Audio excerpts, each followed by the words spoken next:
مرج البحرين يلتقيان بينهما برزخ لا يبغيان فبأي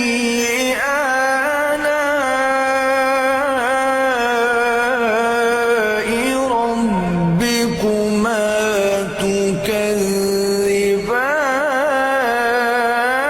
تكذبان يخرج منهما اللؤلؤ والمرجان فبأي آلاء